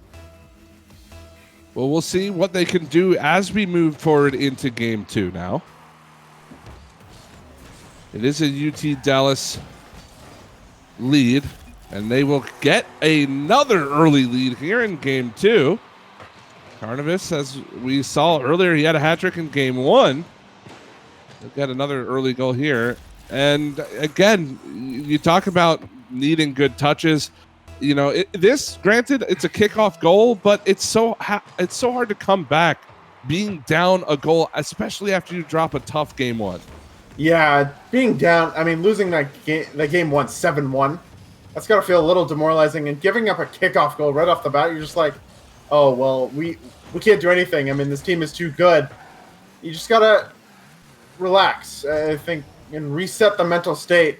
It's a miss there from Carnivus right there. But still, I think this Arlington team, as long as they clean things up and, I mean, get those nerves, they might not be nervous anymore, but just got to make sure that you hit the ball solid. And to your teammates, I think I don't know, they don't seem to be hitting the ball to their teammates as well, and it seems to be costing them a lot. Minna tries to go one-on-one. Minna, the only goal scorer for UT Arlington in the last game. Took a solo effort to put one in the back of the goal. They are only down 1, so another solo effort would do it. But as it stands right now, this ball pops out in front. Minna towards SD King. It's going to be Owl Liquid to play this back away. Good catch from Pat back. Off the ceiling, VP able to clear it away, and now the offense ramps up yet again, and they will score. You can tell when that rotation starts to click. UT Dallas, they look so dangerous, and they find a way in yet again. Just a beautiful pass off that corner. Now Liquid up early to make sure that he beats both defenders up. It was a double commit, and he does get beat to the ball, and it's 2-0 Dallas, and obviously it's a better game number 2 than it was game number 1. Obviously, the first game went down. They went down 7-1, but it feels like as much as they are down 2-0, it feels a lot closer than what it did in game number 1. It felt like in game number 1, they were outmatched a lot, just missed touches a lot of the times, and it just feels like in game number 2, they're not making as many mistakes, and it's the reason they're only down 2 and still have a chance at this game. 2 goals scored in 2 minutes by UT Dallas. Looking for a third one here. SD King has to ring that off his own post. Owl Liquid keeps things going. Bounces out in front. Good save from VP reported. Pat back the rebound, but he doesn't get the touch on it. SD King had an open goal to shoot at. Actually, VP reported now one-on-one. That's turned away by Carnivus. Will be Pat back. Looking for the flip reset. Gets it, but can't get over top of the defender. So halftime here, game number 2, still a 2-0 lead for UTD. It has felt very comfortable, but a couple of solid plays. This is a good shot from UT Arlington. It shows that they have signs of life. They just need to capitalize on opportunities. Yeah, and on the offensive side, I think I mentioned it. It seems like they're trying to play alone, play solo. Just kind of takes little pop shots right at the net. And you need to find your teammates, especially with a defensive rotation that Dallas has. I mean, they're all 3 back usually, and at least one of them will make a good touch on the ball as Carnivus can't put that one in. But again, it just seems like and Dallas is just keeping on all the pressure right now. Unfortunately, if you're Arlington, I don't know if you just need to start winning challenges your own end. To break out of this offensive pressure from Dallas, because nothing's going to happen as Owl in a third one. Yeah, it gets second goal of the game for Owl Liquid there. 2 goals on 3 shots, assist as well. That's a 3-0 lead for UT Dallas. Things again looking to slip by UT Arlington here in game number 2. There is still time left on the clock. Ticking away ever so quickly now. Great double touch along the sidewall. It's going to send Owl Liquid into the zone with a quick shot. SD King to turn it away. There's VP reported. Sneaks it home. Great shot. And it's 3-1. Yeah, really great pass here from SD King. And VP reported just able to beat that first defender of the ball and pat back, not expecting the first defender to get beat. And it's now a 3-1 game. And it is possible for Arlington to come back in this game, for sure. I mean, it's only a 2-goal deficit now with a minute left. And they look like they will have possession of the ball here off the kickoff. Minna. Sidewall. Owl Liquid towards the blue half. VP reported has to try to control this one. Owl Liquid takes it away, but SD King does get the ricochet, and it's cleared all the way back down. This pops out in front. VP reported with an open net to shoot at. Goes high with the shot. Minna's there, and Owl Liquid gets over the top to make the play. 35 seconds left to go. Still 2 goals necessary for UTA. But they have been on the offensive side for quite a bit of time now. Things looking like they're starting to click. They just need to get the ball in this net with some time remaining. Yeah, they do. They really need to get a goal here in the last... I mean, they need to get a goal in the next 10 seconds or so to have a chance in this rest of this game. But it's looking like they're giving the ball away on fourth field, and that might just spell the end as Carnegie puts that one towards the net, and Pat back is just going to kill this ball. It's just going to go long.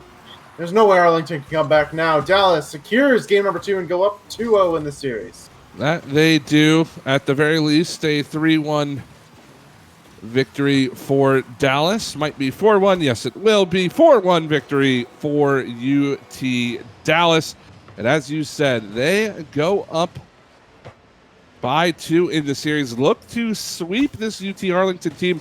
And again, it's so funny how these series seem to play out. Game number 1, it was a bit of a blowout. Game number 2, improvement from UT Arlington, but they don't quite get there. Do we see a game 3, 1-1 going into overtime with these teams? I mean, it's possible. We saw it in the first series. Yes. We did. I mean, that's exactly what happened in the first series. So, I mean, we didn't have all the substitutions that we did in the first series, but I do feel like Arlington can, as long as they clean up those defensive rotations and clean up the missed touches in the midfield, they have a really good shot at taking this game. I mean, at least having a shot at game number 3. I certainly agree. And you know, you like to see that series long improvement from teams, especially when it feels like it feels like, again, just a bit of an outclassing is happening, or just a slow start from a team can really make it feel like there's extra pressure on you to perform in the later games. But when we're in this kind of league, in this collegiate league, you have schools with multiple teams like UT Dallas, like UT Arlington.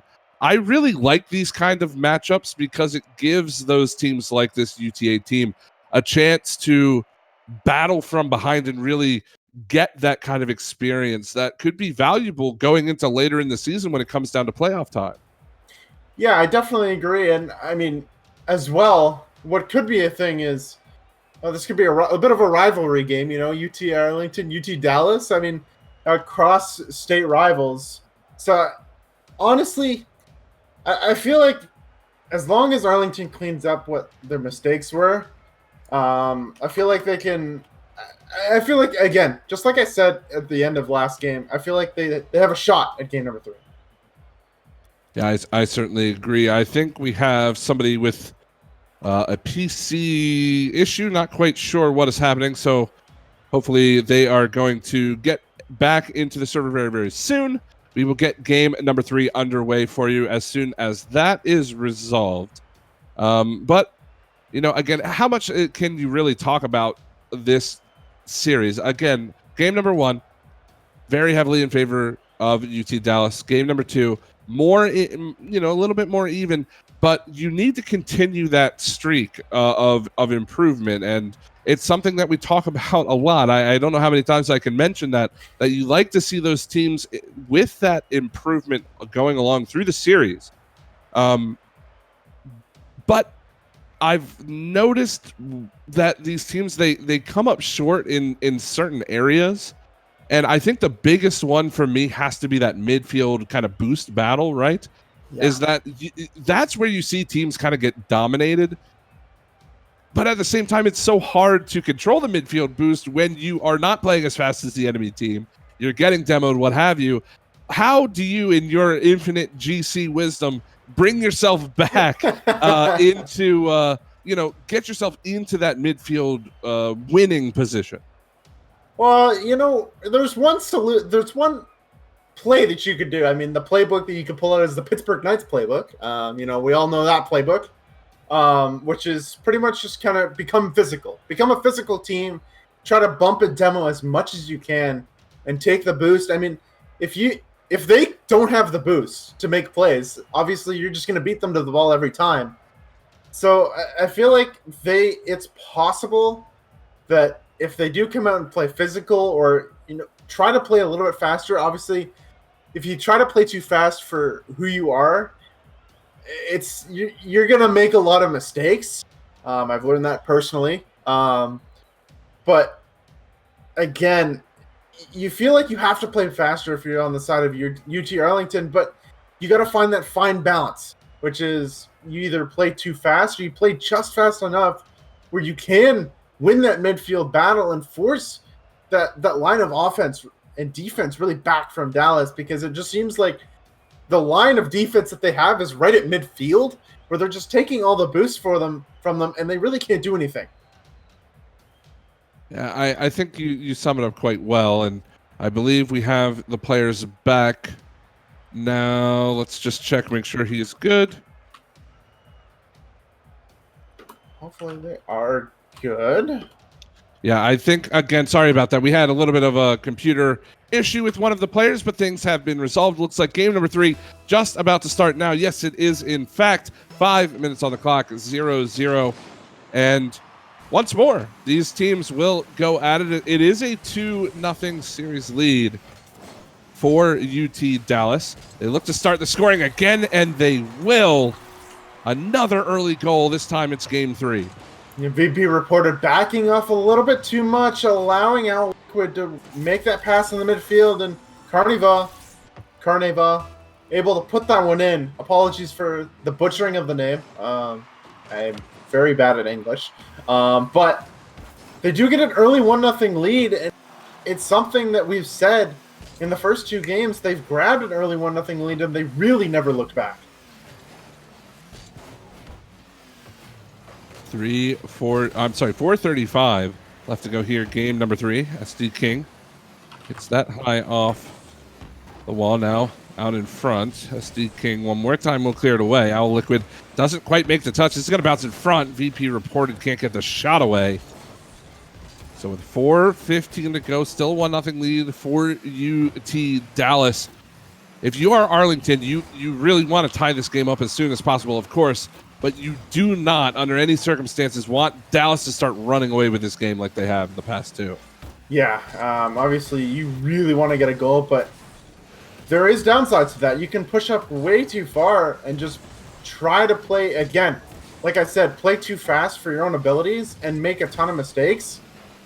You just got to find that fine line and make sure that you don't push too far forward and get caught on transition or even just a long-range shot. Oh, that's going to go right off the post. A miss from Owl Liquid. And Arlington gets the ball for free in the midfield, and that's going to be a goal, and it all leads back to a mistake from Owl Liquid. Yeah, Minna will get the goal. Goal scorer for UT Arlington. Both of their goals have gone to Minna. And you mentioned it, just a bit of a misplay in the defensive zone for UT Dallas. Will tie us up at 1. That's exactly what you want if you are an Arlington fan. Want to see them tie this game up. Now they no longer have to play from behind, but they still need to score another one if they want to send us to game number 4. Pat Beck tries to play it out of his own corner. Can't quite get around VP reported, but he demos him instead. Owl Liquid not able to make the touch. Pat Beck has to turn. SD King to challenge. 1-1. 3 minutes left to go.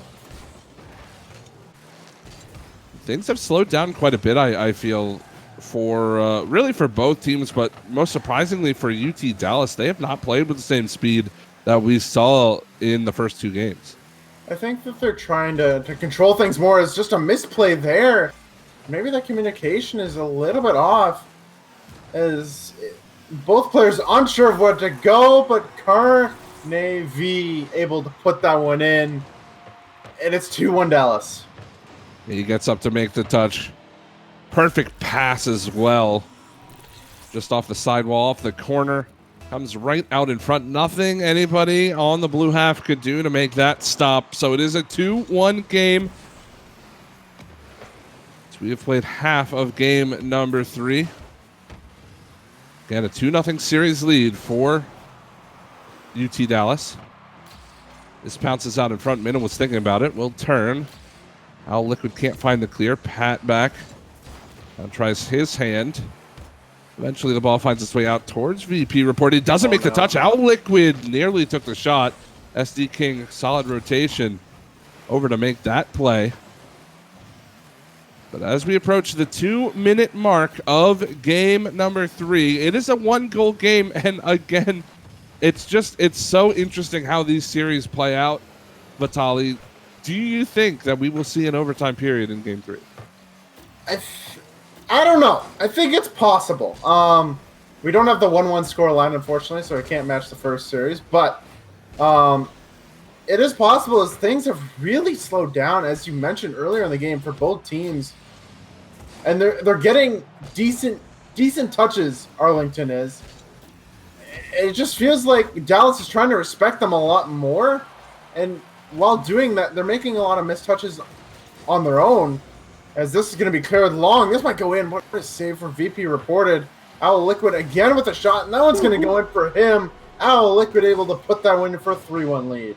Yeah, it looked like Carnivus had an opportunity to make the touch. I think that threw off VP reported just a little bit. Al Liquid opts to go for the shot. Beautiful goal, and it's 3-1 now with just about 72 seconds left to go. Pat back has to play some defense now. It bounces out in front. SD King leaves it for Minna, and Minna will score. Back to only a 1-goal game, and there's still time left on the clock. There is, and what a dunk from Minna. I mean, he was just expecting that ball to just come right into him, and he puts it in the back of the net. And just as quickly as they grab a 2-goal lead, they make it a 1-goal game again, and they're right back in it. And if they keep this, if they keep this up, there's definitely a chance of an overtime period in game number 3. They still need to score one more. Oh, what a dunk! Arlington might have to be 2. Yes, it will. Carnivus hammers home the hat trick. Oh man, what a dunk! You said it. And gets a second one too. I mean, that's a tough play all the way around for Carnivus. Hat trick, 3 goals, 3 shots, game 3. And I just have a bad feeling that that's probably going to do it for this game. That might be the nail in the coffin. I did say, what a dunk from Carnivus, but man, this UT Dallas team, as much as they've really, they've given up goals at times, really silly ones, but they've come back and they've gotten another one to make it 2 goals again. And that's a really good ability as a team to have. That is just, as much as you give up a goal, you say, you know what, it's fine, let's get another one back and continue to build on that lead that they have. And as I said, that's a really good trait to have as a team, just not let 1 goal get to you. Well, that looks like that will wrap things up. Final 5 seconds left to go. The ball will touch the pitch here in just a moment, and it will be a 3-0 victory for UT Dallas over Arlington. And a well-played series all the way around. Final score of game number 3, 4-2. But it was a well-deserved victory from Dallas. They started things off very hot in game number 1. They faced a tiny bit of adversity in game 2, and then much more so in game 3. But they stayed calm, and I like the point that you made, that they never let anything really get to them. They always had a response. They always had the next goal, and it leads to a victory, 3-0 sweep. It does. I mean, as you said, they started out really strong, and I mean, what else can you say? I mean, as you said, I'm just kind of repeating what you're saying right now, but Arlington did a good job of like staying in these games. I think that they did a very good job of, as much as I felt like they were a little bit outclassed in this series, especially in the first game, 7-1. They still came back. It was 4-1 and 4-2, and the games felt a lot closer than what they looked like on at least the scoreboard in the game. Well, before we go, and thank you all so very much for watching. Before we go, I do want to give a big thank you to our sponsor for this season, GameStop. GameStop is partnering with CSL in 2019-2020 to activate collegiate esports tournaments online and in person. Visit GameStop.com/esports for more details about their GameStop Performance Center gaming clinics on your screen there. And of course, be sure to check out our GameStop Weeklies, a series of community-oriented tournaments that run from November through March for a variety of games, including League of Legends, TFT, CSGO, Overwatch, Madden, Rocket League, Hearthstone, and Smash Ultimate. Sign up today on our website at cstarleague.com. But for tonight, that is going to wrap up the broadcast. Hunted and Vitali on the cast for you. I hope you enjoyed it as much as I did, and I'm sure Vitali did as well. It has been a blast. We can't wait to see you next week, but I hope you have a good one until then. Thank you very much for watching.